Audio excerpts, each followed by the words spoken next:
Selamat datang teman-teman di channel YouTube kami. Kali ini di dalam episode Cinta, Cerita, Inspirasi, dan Fakta, kita akan bertemu dengan seorang kakak tingkat saya, ya hamba Tuhan, yang melayani di Amerika, ya tepatnya di Los Angeles. Beliau sudah cukup lama melayani di sini, cukup senior ya, dan saat ini dia ada bersama-sama kami walaupun jauh, tapi karena fasilitas ini kita bisa ketemu dan saya bisa ketemu dengan beliau ya.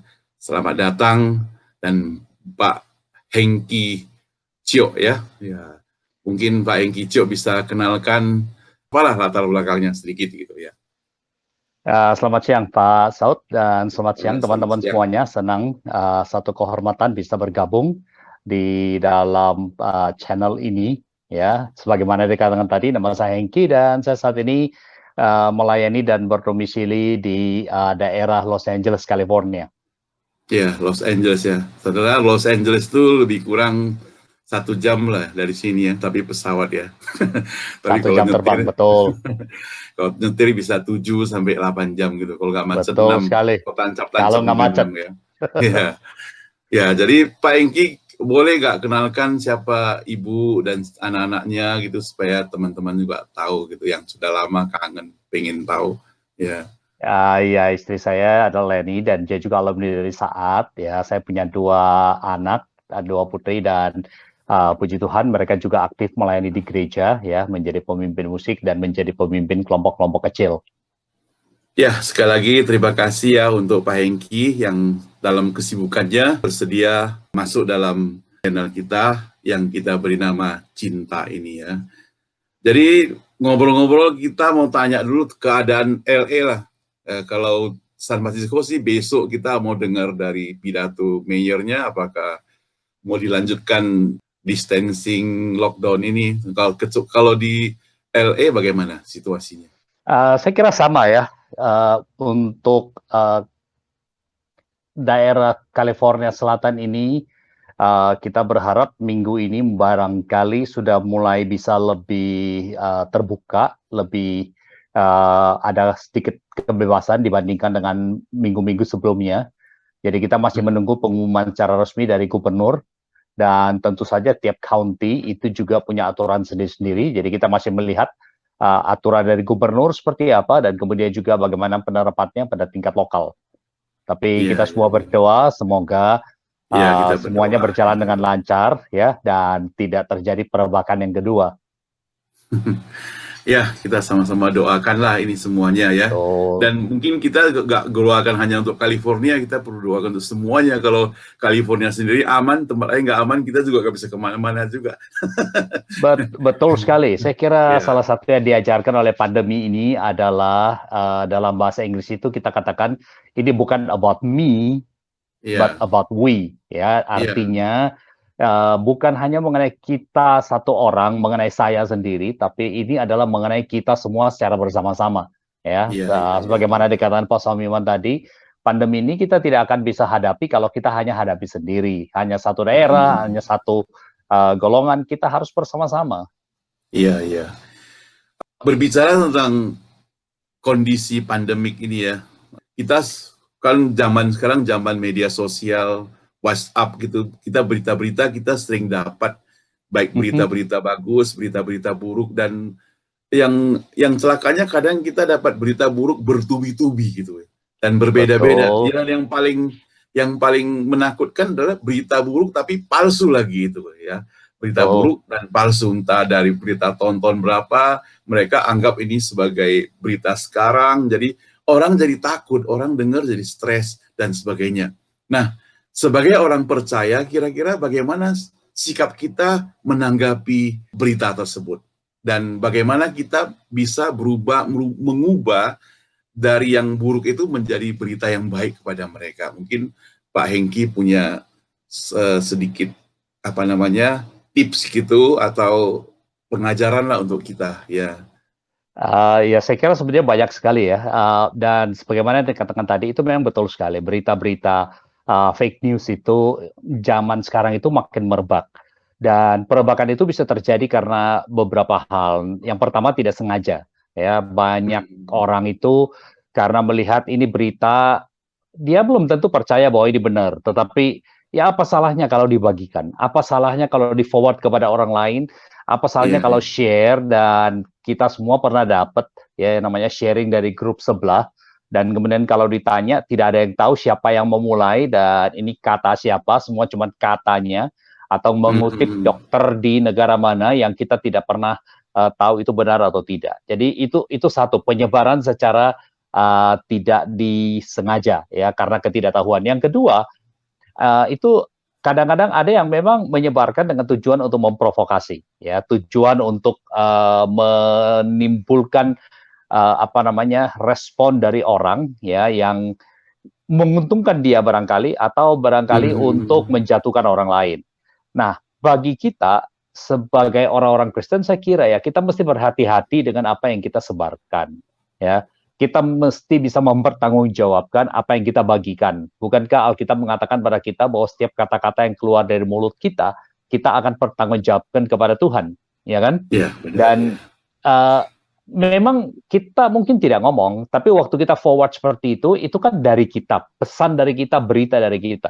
Kita perlu agak berhati-hati, ya. Apa yang kita Mhm. sebarkan, apa yang kita sampaikan pada orang itu, kita perlu berhati-hati sekali. Jangan sampai kita menjadi bagian di dalam rantai penyebaran berita-berita yang tidak benar.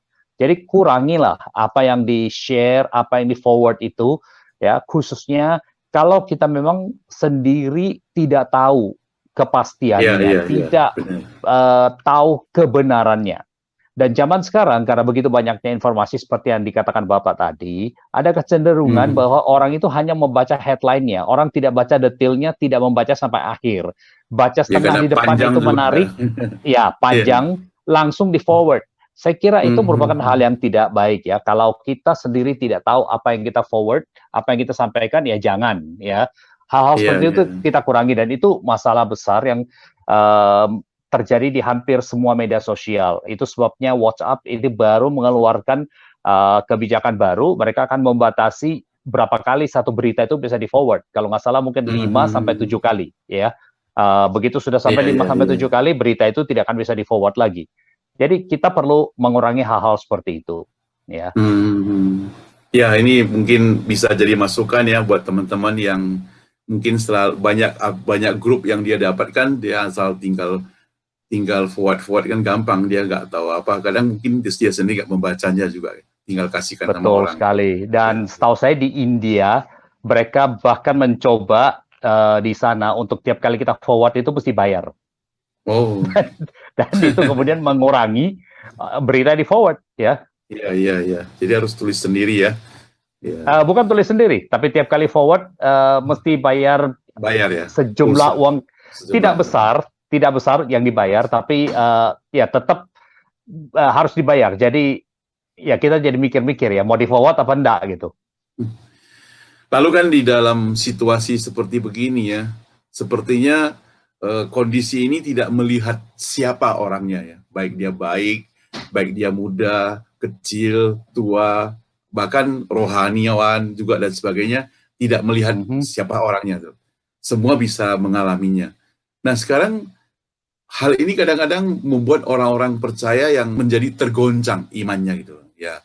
Lalu bagaimana bisa menjelaskan ke mereka, memberikan kekuatan pada mereka, atau bagaimana dia senantiasa bisa mempertahankan imannya dalam kondisi seperti begini. Kira-kira Pak Hengki ada sesuatu yang bisa di-share buat kita? Eee, betul ya, bahwa apa yang terjadi dengan COVID-19 ini, sepertinya tidak pandang bulu ya.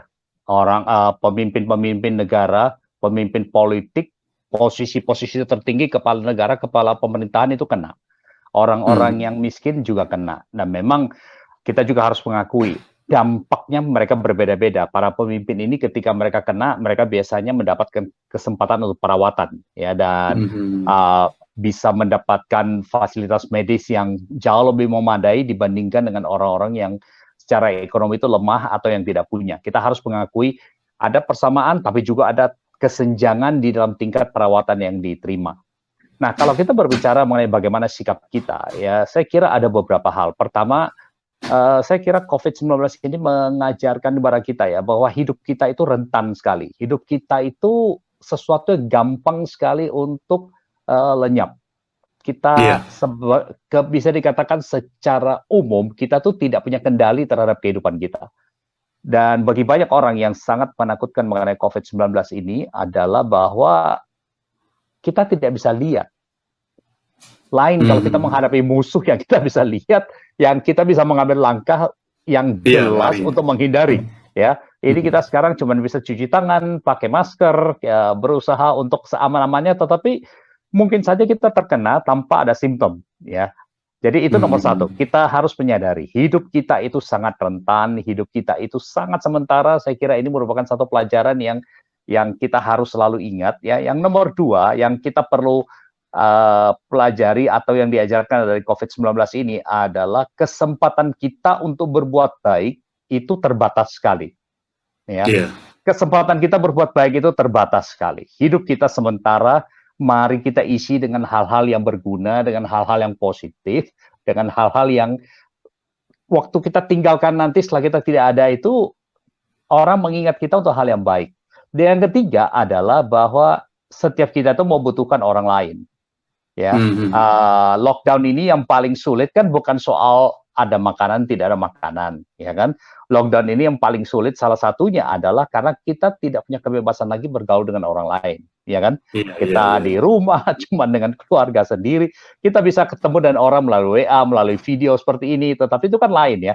Kita tidak bisa keluar, kita tidak bisa kumpul lagi di gereja, kita tidak bisa ke community center, kita tidak bisa jalan-jalan dengan teman-teman, kita tidak bisa apa namanya, piknik lagi atau berlibur lagi. Nah, ini mengingatkan kepada kita ini makhluk sosial. Kita tuh bisa saling menolong, kita bisa saling membantu satu dengan yang lain. Ya, kita saling membutuhkan. Kita membutuhkan orang lain untuk memberikan kekuatan kepada kita dan pada saat yang sama kita juga bisa memberikan kekuatan kepada orang lain. Iya, Jadi iya, dalam iya. situasi seperti ini mari kita coba mencari cara untuk bagaimana kita tuh bisa menolong orang lain, bagaimana kita bisa menghibur orang lain, bagaimana kita bisa menguatkan orang lain. Saya kira beberapa hal itu yang saya bisa sarankan.